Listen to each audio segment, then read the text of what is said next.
Muy buenas noches para todos. Mi nombre es Erika Ordóñez Vargas. Yo soy la gerente médico de Farma de Colombia. De antemano les pido disculpas por el retraso. Tuvimos un problema técnico con la conexión.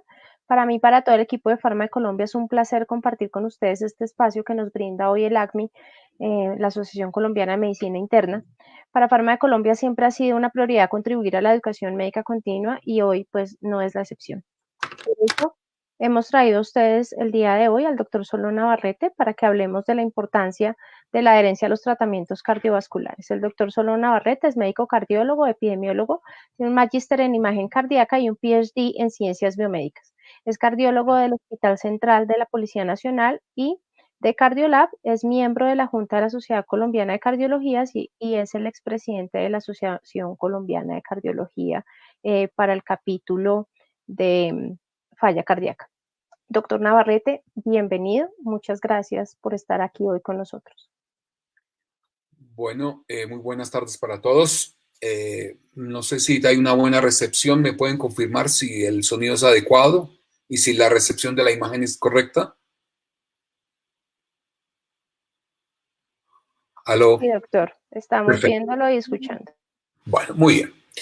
Bueno, lamentablemente pues tuve esas dificultades, a pesar de que hicimos todas las verificaciones previas, tuvimos algunas dificultades de orden técnico, pero en la tarde de hoy quiero hacer una introducción y explayarme en algunos aspectos importantes en lo que se refiere al tratamiento de patologías cardiovasculares durante esta pandemia, y específicamente más en relación a todas aquellas alternativas terapéuticas que modulan el sistema renina-angiotensina-aldosterona en la pandemia del COVID-19. Son mis conflictos de interés. Y vean ustedes que cuando nosotros vemos los pacientes con patologías crónicas y los dividimos en tres grupos, el primer grupo que contiene a los pacientes oncológicos, diabetes y con patología cardiovascular y gastrointestinal. Y en el segundo grupo, los oncológicos y los neurológicos, y finalmente los respiratorios. Miren que la evolución de estos pacientes varía en cuanto al tiempo en que permanecen adheridos al tratamiento. Miren que en el primer grupo, el clúster 1, que es el cardiovascular, el 35% de los pacientes a los pocos meses de iniciar el tratamiento tienen poca adherencia. Y cuando los mira uno en el tiempo, prácticamente a los 2 años, el 30%, 20% de los pacientes son adheridos al tratamiento. ¿Qué pasa en la patología oncológica? En la patología neurológica, el 45% de los pacientes permanecen adheridos y los respiratorios, miren, el 25%. Esto habla que en patologías crónicas conseguir adherencia terapéutica es una cuestión muy compleja. Cuando hablamos de hipertensión, porque miren ustedes que estamos nosotros ahora muy enfocados en la pandemia, pero resulta que la enfermedad cardiovascular es la primera causa del mundo. Nosotros tenemos muchísimas pacientes que fallecen por problemas cardiovasculares, que no llega ni la pandemia y la muerte por COVID cercana al 1 o al 2%. ¿Por qué? Porque la patología cardiovascular sigue siendo la principal causa de mortalidad. Miren que en Colombia, cuando agarramos nosotros pacientes hipertensos y los catalogamos por grupo de riesgo, es decir, tomamos la presión arterial y le medimos los factores de riesgo, el 20% de nuestros pacientes de hipertensos son de bajo riesgo. Un 36% son de moderado riesgo cardiovascular, un 31% son de alto riesgo y de muy alto riesgo el 14%. Es decir, que si yo englobo a todos los pacientes de alto riesgo, más del 80% de los pacientes hipertensos en nuestro país son de altísimo riesgo cardiovascular. Y las guías dicen que este grupo es susceptible de terapia combinada. Debe hacerse terapia combinada. Es decir, que nuestra realidad indica que 8 de cada 10 pacientes nuestros hipertensos deberían tener terapia combinada para un adecuado control de cifras tensionales y del riesgo cardiovascular. Ahora bien, también aprendimos, y eso es de la facultad, me acuerdo cuando estudiaba fisiología de Guyton, que hay un balance fisiológico fundamentalmente de la activación del sistema renina-angiotensina-aldosterona a la alta o una regulación a la baja, que finalmente, cuando aparece el angiotensinógeno por acción de la renina, pasa a angiotensina 1. Y aquí la enzima convertidora de la angiotensina convierte a la angiotensina 1 en angiotensina 2. Y esta angiotensina 2, a través de su receptor AT1, modula el tono vascular arterial. Esto obviamente tiene un equilibrio entre la activación del sistema renina-angiotensina-aldosterona y la disminución de la misma. Es decir, que esta modulación, tanto hacia un lado puede tener un elemento de órgano protección y hacia al otro lado la estimulación de la hipertrofia, arteriosclerosis, la disfunción vascular, etc. Este equilibrio y esta balanza es lo que permite la homeostasis cardiovascular. Ahora bien, ¿qué hemos aprendido de esta modulación? Hemos dicho que la renina actúa sobre el angiotensinógeno pasándolo a angiotensina 1 y esta angiotensina 1 a través de la enzima convertidora angiotensina 2 y esta angiotensina 2 los receptores. Pues hemos aprendido que existen lugares donde podemos modular este sistema renina-angiotensina-aldosterona, como sabíamos los inhibidores directos de la renina. Hay un inhibidor que es más que inhibidor directo, es un inhibidor de la producción de renina, que son los beta bloqueantes. Estos actúan fundamentalmente porque bloquean la liberación de renina en el aparato yuxtaglomerular. Al no haber renina, no hay angiotensina 1. El otro elemento terapéutico que aprendimos por los años 80 son los inhibidores de la enzima convertidora de angiotensina, los famosos IECAS, que evitan la formación de la angiotensina 1 a la angiotensina 2. Ahora bien, si la angiotensina 2 se forma, finalmente tenemos nosotros aquí los antagonistas de los receptores de la angiotensina 2 o los ARA2. Hemos aprendido que esta modulación neurohormonal forma parte muy importante del esquema terapéutico en la mayoría de los pacientes cardiovasculares. ¿Qué implica esto? Usted tiene paciente hipertenso, sabemos que 8 de cada 10 van a requerir terapia combinada y muchos de esos contribuyen a modular el sistema renina-angiotensina-aldosterona, parte de esa combinación, ¿cierto? Ahora bien, ¿qué pasa con las demás alternativas? Pues mire, aquí tenemos diferentes alternativas de tratamiento para el manejo de la hipertensión. Y aprendimos que modular el sistema renina-angiotensina-aldosterona, ya sea con IECAS o ARA, más un bloqueante cálcico, forma parte importante de la mayoría de los pacientes hipertensos. Y mire que solamente he mostrado lo que corresponde a la modulación del sistema renina-angiotensina-aldosterona en pacientes hipertensos. Ni qué decir de los pacientes con insuficiencia cardíaca, ni qué decir de los pacientes con trastornos metabólicos como diabetes o síndrome metabólica, en el cual la modulación de este sistema forma parte muy importante en la organoprotección y en la reducción de eventos cardiovasculares. Pues bien, esto ha permitido entonces que nosotros podamos perfilar a los pacientes de alguna manera en cuál es la combinación en la mayoría de los pacientes con un modulador del sistema renina-angiotensina-aldosterona más un diurético. Por ejemplo, este es muy útil en aquellos pacientes que no tienen alteraciones metabólicas, pacientes que no tienen nefropatía, pacientes hipertensos con falla cardíaca, pacientes hipertensos fundamentalmente a predominio sistólico y pacientes que no tienen riesgo de desarrollar diabetes mellitus. Esta sería una combinación ideal en esta población.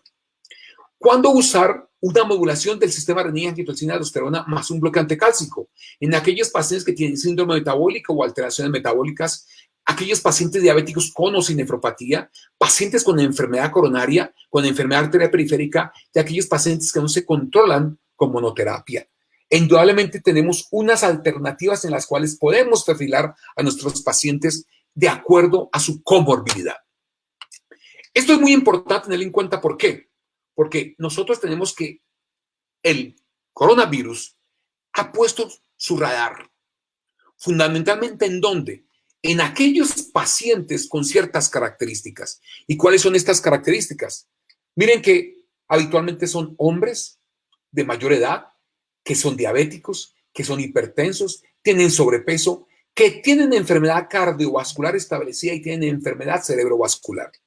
Esto es fundamentalmente el eje central donde la pandemia está haciendo sus estragos. Y si ustedes se dan cuenta, cuando yo hablo de pacientes con alguna de estas comorbilidades, estamos hablando que la mayoría de estos pacientes están requiriendo dentro de su esquema terapéutico una modulación del sistema renina-angiotensina-aldosterona. ¿Qué podemos decir entonces? Que tenemos una modulación del sistema renina-angiotensina-aldosterona que requiere alguna intervención terapéutica dentro de ese eje y la aparición de una pandemia. ¿Cuál es la relación realmente? ¿Cuál es el vínculo que podemos nosotros encontrar dentro de estas alternativas terapéuticas y la aparición de la pandemia? ¿Existe realmente relación, ya sea en pro o en contra, de que la utilización de alguna de estas terapias predispone a la aparición de mayor mortalidad en esta población? Para eso tenemos que hacer un repaso de lo que es y cómo funciona el sistema renina-angiotensina-aldosterona. Y quiero empezar recordando una frase que en algún momento hablé hace muchos años que decía, nosotros cuando empezamos a tener y aprender cosas, realmente estamos viendo la parte superficial porque hay cosas que ignoramos. Y eso pasa con el sistema renina-angiotensina-aldosterona. Hace más de 15 años se hablaba de un IECA tisular, el escape de la renina. Pues bien, miren ustedes que cuando nosotros tenemos el desarrollo de la enfermedad, la angiotensina 1, por intermedio de la enzima convertidora de la angiotensina, pasa a angiotensina 2. Esta enzima convertidora de la angiotensina, la ECA, es diferente a esta enzima ECA2. Son enzimas totalmente diferentes que actúan de manera de sustrato totalmente distinto. Mientras que la enzima convertidora de la angiotensina actúa sobre la angiotensina 1 para pasar a la angiotensina 2, la ECA2 actúa sobre la angiotensina 2 para pasar a la angiotensina 1. Son dos sustratos totalmente diferentes con receptores totalmente distintos. Y sabemos nosotros que la angiotensina 2, a través de su receptor AT1, el receptor AT1 de la angiotensina 2, produce todos estos elementos de vasoconstricción, proliferación, hipertrofia, fibrosis, inflamación, que favorece el desarrollo de enfermedad cardiovascular. Esto es lo que, digamos, podemos tener a este lado de esta balanza de equilibrio, porque hacia el otro lado, fíjense ustedes que puede también un elemento de protección. Es decir, que esta enzima tiene elementos que al producir la enzima convertidora de angiotensina, la angiotensina 2, la enzima convertidora 2 actúa sobre la angiotensina 2 para producir angiotensina 1,7. Y es aquí donde aparece todo un balanceo que se contrapone al receptor del AT1, es decir, elementos protectores, beneficios en este sentido. Ahora bien, ¿por qué es importante esto? Vamos a ponerlo simplemente en una sola línea. Yo tengo la angiotensina 1, a través de una enzima convertidora, la pasa a angiotensina 2 que actúa sobre un receptor. Y esta angiotensina 1, 2, a través de la enzima convertidora de la angiotensina 2, pasa a angiotensina 1. Y a su vez la angiotensina 1, a través de la enzima convertidora de angiotensina 2, pasa a angiotensina 1,9. Son sustratos diferentes con receptores distintos. Esto es lo que podemos resumir hasta ahora. Ahora bien, aquí es donde entran las alternativas farmacológicas que hemos visto. Mire que los IECAs bloquean específicamente esta enzima convertidora que pasa la angiotensina 1 a la angiotensina 2. Y los bloqueantes de los receptores de la angiotensina bloquean el receptor específico AT1 de la angiotensina 2. Pero, ¿cuál es la relación de esto con la pandemia? Pues resulta, colegas, que esta enzima convertidora de la angiotensina 2, que es diferente a la enzima convertidora de la angiotensina, tiene una característica, que una de las espículas de este virus forma como parte del receptor. Y esto que es el TMPRSS2, que es una enzima también o un sustrato, ayuda a que esta conexión entre el virus y la enzima convertidora de la angiotensina, la ACE2, pase y intronice, haga una endocitosis del virus dentro de la célula, y lo cual favorece que a través del retículo sarcoplásmico haya proliferación y multiplicación. Esto genera entonces una serie de disyuntivas desde el punto de vista clínico, fisiopatológico y farmacológico, en el sentido de verificar si realmente la expresión o la no expresión de los receptores de la angiotensina, de la enzima convertidora de la angiotensina, disculpen, favorecería o no la aparición de la infección viral, la proliferación viral. Pero qué interesante, cuando uno mira esto de los receptores, perdón, de la enzima convertidora de la angiotensina, la ECA2, uno mira que el cuerpo no solamente de eso, tenemos esto aquí, que lo que sabemos que estaba en el pulmón, pero al comienzo les decía que existen otras estructuras a nivel tisular. Y miren que nosotros tenemos receptores a nivel del hígado, tenemos enzima convertidora a nivel de los riñones y a nivel intestinal. Y también tenemos esta enzima a nivel del cerebro, los ojos y la nariz. Esto explica por qué muchos de estos elementos que se encuentran en diferentes partes del organismo contribuyen parte a la proliferación y a la invasión viral de diferentes órganos. Pero no obstante, esto es lo que nos interesa desde el punto de vista cardiovascular, como también esta enzima convertidora la encontramos a nivel vascular y a nivel del cardiomiocito. Explicaría parte de esa morbilidad tan importante que tenemos a nivel cardiovascular. Pues bien, cuando uno mira y hablábamos de este balance que existe entre una disminución de la estimulación de la angiotensina y aumento de la enzima convertidora 2, genera un balance a través terapéutico que es evidentemente protector. Diferente sería a que haya una disminución de esta enzima convertidora que produce la angiotensina 1,7, que es protectora, y aumenta la angiotensina 2, que es evidentemente nefasta para nuestro organismo. En este balanceo es tan importante diseñar o esclarecer realmente cuál es la importancia terapéutica de modular el sistema renina-angiotensina-aldosterona. Veamos cómo se comporta esto y cuál sería la posible explicación. Tenemos el receptor, hemos hablado que este TMPRSS2 favorece también la entrada de la endocitosis del virus, y esto significa que hay una infección. Y a ver, la infección hemos dicho que disminuye esta angiotensina 1,7, que es protectora, favoreciendo la angiotensina 2 con todos los fenómenos inflamatorios. Y fíjense ustedes que esta enzima convertidora ACE2 disminuye. Al disminuir, obviamente disminuye los efectos protectores. En términos prácticos, ¿qué estoy teniendo yo? El virus, a través de esta enzima que actúa como receptor, aparece la inhibición del sistema renina-angiotensina-aldosterona y la aparición de la compromiso a nivel pulmonar o de diferentes órganos. Aquí no se queda todo, porque mire, esto es lo que hemos visto al comienzo. ¿Cómo se entiende lo de la infección viral? Pues mire, nuevamente, el TMPRSS2 que favorece la entrada, y esta entrada viral no se queda solamente ahí, sino que a través de los receptores de la angiotensina 2, el AT1, estimula una proteína que ¿qué hace? Cliva a esta enzima convertidora 2 y que el dominio extracelular se desprende y pasa a nivel del lumen vascular y por tanto pierde su actividad en cuanto a efecto protector. Y por supuesto haría que parte de la unión vírica tampoco entraría.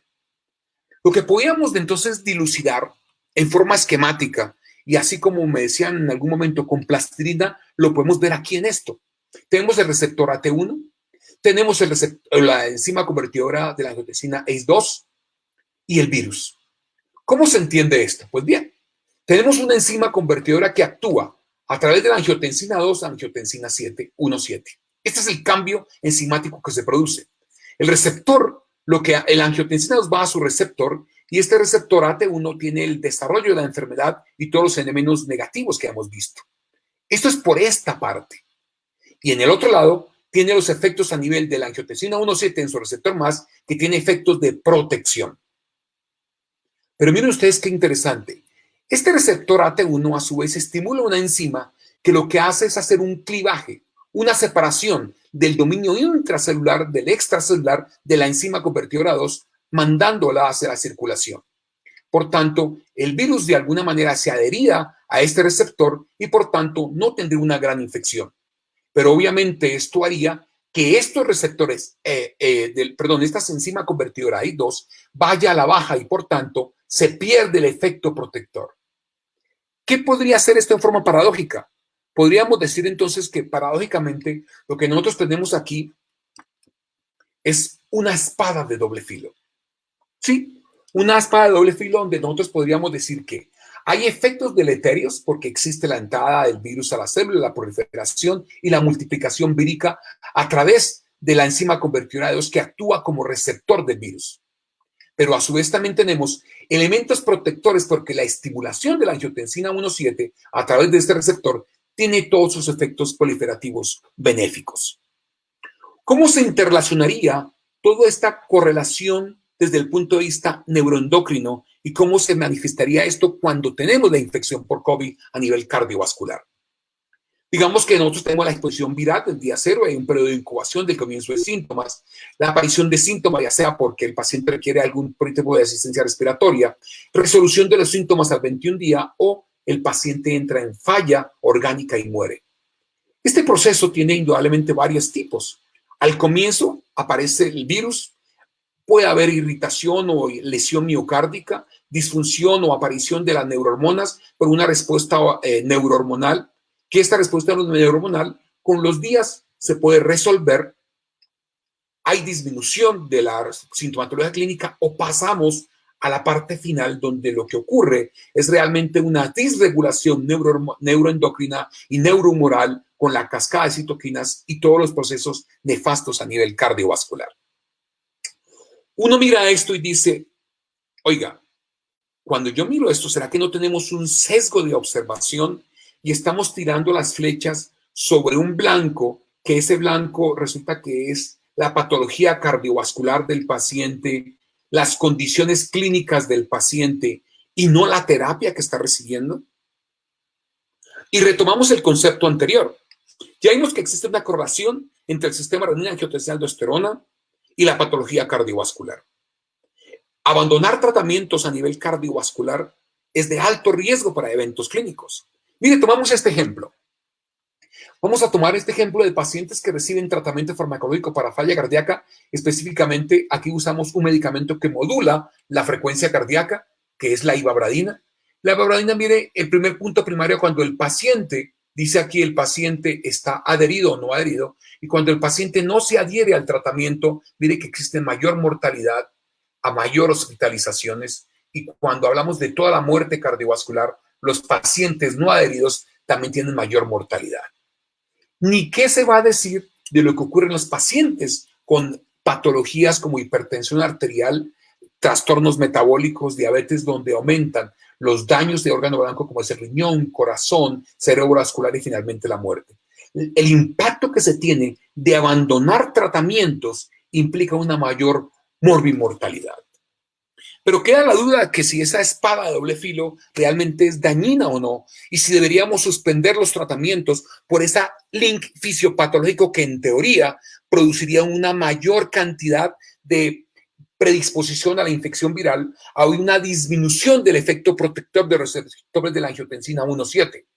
Pues bien, estamos en una condición aguda y lo que hemos encontrado es de que cuando uno mira la patología cardiovascular por el tipo de droga, como aparece este artículo publicado recientemente, el 1 de mayo, en el New England, miren ustedes qué interesante. ¿Cuáles son las cosas que llevan mayor riesgo? Lo que lleva mayor riesgo es el individuo de 65 años, son los que mayor riesgo tienen. Cuando hablamos del sexo femenino, el sexo femenino tiene un efecto protector. Cuando hablamos de la enfermedad coronaria, la falla cardíaca y las arritmias, mire que tienen mayor riesgo estos pacientes. Y cuando hablamos de la enfermedad pulmonar obstructiva crónica, mayor riesgo. Y cuando hablamos de que si el paciente fuma, tiene mayor riesgo. Este es el fumador. Pero ¿qué pasa cuando hablamos de la terapia que están recibiendo los pacientes? Miren que cuando el paciente recibe IECAS o ARA2 o inclusive estatinas, no existe ninguna consideración que aumente el riesgo con respecto a los ARA2, que hay un evento protector con respecto a los IECAS. Y las estatinas también en este estudio muestran algo de protección a nivel de los desenlaces clínicos cardiovasculares. Este otro dato también observacional muestra y trata de establecer si existe relación entre la toma de medicamentos que modulan el sistema renina-angiotensina-aldosterona y los que no modulan. ¿Y qué vieron? Todos los pacientes que severamente enfermos y los que no sobrevivieron. Realmente el porcentaje muestra que no hay relación y la P no fue estadísticamente significativa. Es decir, que recibir terapia o no recibir terapia neurohormonal que modula el sistema renina-angiotensina-aldosterona no modifica el curso clínico desde el punto de vista de severidad o de sobrevida. ¿Qué pasa cuando el paciente tiene enfermedad coronaria o enfermedad cerebrovascular? La misma característica. Aquí tenemos que reciben modulación neurohormonal y aquí no reciben modulación neurohormonal. Mire que la P no mostró diferencias en ninguno de los dos grupos. ¿Qué pasa con la diabetes? Exactamente lo mismo. ¿Y qué pasa con las enfermedades neurológicas? Es decir, que el recibir la modulación neurohormonal o no recibirla no afecta a los desenlaces en cuanto a la calidad de la enfermedad o la posibilidad de sobrevida. Lo mismo pasa con la enfermedad renal crónica. Y esto es más interesante. ¿Qué pasa con el riesgo para el desarrollo de la enfermedad del COVID-19? Y cuando miramos específicamente la modulación del sistema renina-angiotensina-aldosterona, mire que los intervalos de confianza tocan 1, lo cual indica que ajustada a las diferentes variables, la modulación del sistema renina-angiotensina-aldosterona no tiene impacto en la mortalidad por la infección del COVID-19. Esto con respecto entonces a la utilización de IECAS y ARA2. Nos falta todavía alguien más. Los nuevos medicamentos como son los inhibidores de la neprilicilina. Entonces aquí sabemos que los inhibidores de la neprilicilina o la neprilicilina tienen una serie de sustratos que habitualmente son los péptidos natriuréticos, tiene la bradiclina, la sustancia P, el BNP. Y miren ustedes que sabemos que estos péptidos tienen efectos benéficos, efectos antiinflamatorios fundamentalmente cuando hablamos de esta condición clínica de la descarga y la tormenta de citoquinas, efectos de vasodilatación, tiene los efectos de aldosterona, la fibrosis, la hipertrofia, es decir, todo esto tiene un efecto benéfico. La ideal es evitar entonces que estos péptidos sean degradados. Y por otra parte, volvemos otra vez al sistema renina-angiotensina-aldosterona, donde la angiotensina 2, a través de AT1, produce estos eventos que favorecen la enfermedad. Esta nueva alternativa, que son los inhibidores de la penicilina, tiene una combinación, el sacubitril-valsartán. Sacubitril, que es un inhibidor de la neprisilina, y el valsartán, lo cual indica que al yo bloquear la neprisilina, tengo un balance positivo de que los péptidos natriuréticos sobreviven más tiempo y tienen efectos benéficos. Y a su vez, tengo el efecto sobre el receptor AT2 que lo bloquea y evita todos esos efectos deleterios.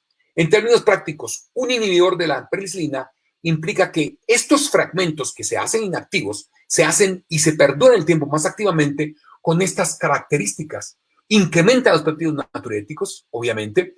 Estos péptidos natriuréticos tienen beneficios, como hemos visto aquí, y fundamentalmente aquí, mire, en la inflamación. En la inflamación.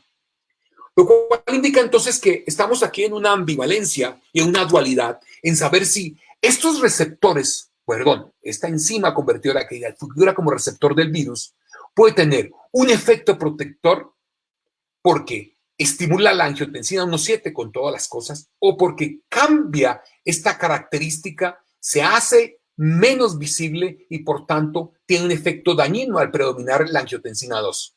Lo cual indica que tenemos diferentes opciones en las cuales esta enzima convertidora ACE2 podría ser blanco terapéutico posiblemente en esta pandemia, ya sea porque se inhiba la TEMPEST2, que saben ustedes que favorece la unión del virus al receptor ACE2 y la intronización y la proliferación, diferentes acciones a nivel del mismo virus donde puedo tener un clivaje de esta enzima o de esta enzima convertidora en su porción extracelular que va y se une al virus para evitar la entrada. Es decir, que hay diferentes opciones, pero desde el punto de vista racional, fisiopatológico y clínico, hay una disyuntiva que con base en los estudios hasta ahora no hay una condición que permita afirmar que realmente la utilización de modular el sistema renina-angiotensina-aldosterona implica un mayor riesgo de mortalidad en los pacientes de alto riesgo cardiovascular. Tan es así que miren, tenemos la Sociedad Europea de Cardiología, las sociedades americanas e incluso la Sociedad Colombiana de Cardiología, con base en todo este raciocinio, que implican y recomiendan que la modulación del sistema renina-angiotensina-aldosterona no debe suspenderse durante la pandemia con COVID-19. Doctores, resumiendo, yo quiero dejarles a ustedes 8 mensajes claros con respecto a la modulación neurohormonal y la pandemia del COVID-19. La primera que debemos saber es que los pacientes de mayor riesgo de complicaciones durante la infección son aquellos pacientes con factores de riesgo positivos para enfermedad cardiovascular o enfermedad cardiovascular establecida, hipertensos, diabéticos, con sobrepeso, los de mayor edad y los hombres, y que ya tienen, como les decía, enfermedad cardiovascular. La segunda premisa es que la mayoría de los pacientes con estas características requieren modulación del sistema renina-angiotensina-aldosterona. El tercer aspecto es que se sabe que esta enzima convertió la angiotensina 2, la ECA2, es un receptor que tiene un componente intra y extracelular y que ese componente contribuye a la entrada del virus en la célula. Que los IECAS no actúan sobre esta enzima convertidora, ellos actúan sobre la enzima convertidora 1, esta es la 2, y por tanto tienen una actividad totalmente distinta, y vimos que la enzima convertidora de angiotensina 1 tiene un sustrato distinto al de la angiotensina 2. Y el quinto punto es que no hay evidencia que los tratamientos empleados en esta patología que regulen el sistema renina-angiotensina-aldosterona puedan tener un efecto sobre los ECA2. Tampoco existen datos que el uso de IECAS o ARA en humanos faciliten la entrada del coronavirus y aumenten la expresión de esta enzima, favoreciendo la mayor mortalidad.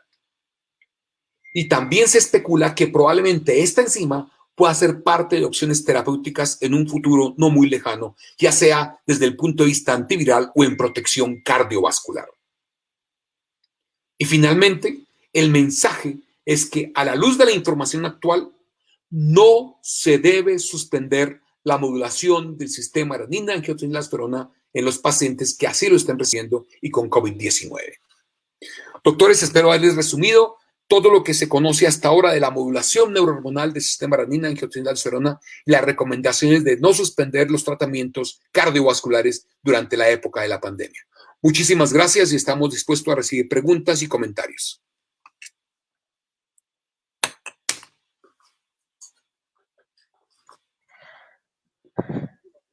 Doctor, buenas noches a todos. Nuevamente, mi nombre es Erika Ordóñez, yo soy la gerente médico de Farma de Colombia. En nombre mío y de Farma de Colombia, muchas gracias, doctor Navarrete, por su excelente conferencia. Gracias al ACMI, gracias a todos ustedes los que están conectados con nosotros en este momento.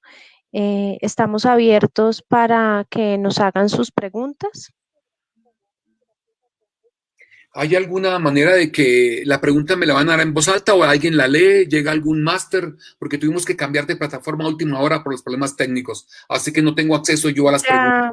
Ya se las leo, doctor. Las pueden poner en el chat del Facebook Live y yo con mucho gusto les leo las preguntas.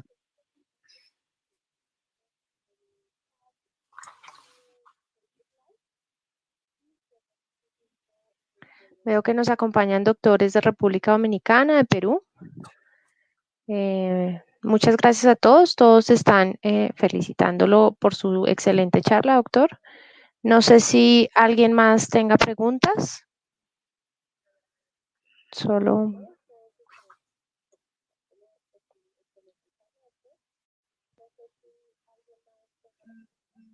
veo solo comentarios en el chat, no veo ninguna pregunta. No sé si alguien tenga alguna pregunta.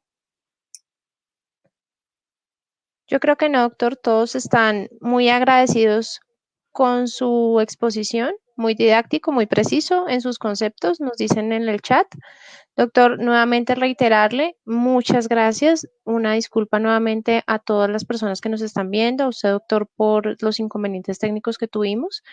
Ha sido un placer compartir esta noche con ustedes. Perfecto. Bueno, mi doctora, muchísimas gracias. Gracias por la presentación. Le pido disculpas nuevamente a toda la audiencia por los inconvenientes técnicos. Se escapa de nuestro control. Como les decía, estuvimos media hora antes viendo todo y justo en el momento de empezar se dañó. Pero bueno, espero que haya sido muy útil y haya aclarado todos los conceptos clínicos, fisiopatológicos y de practicidad en el manejo de la modulación neurohormonal en esta época del COVID. Muchísimas gracias y buenas noches. Hasta luego, que estén muy bien. Buenas noches para todos.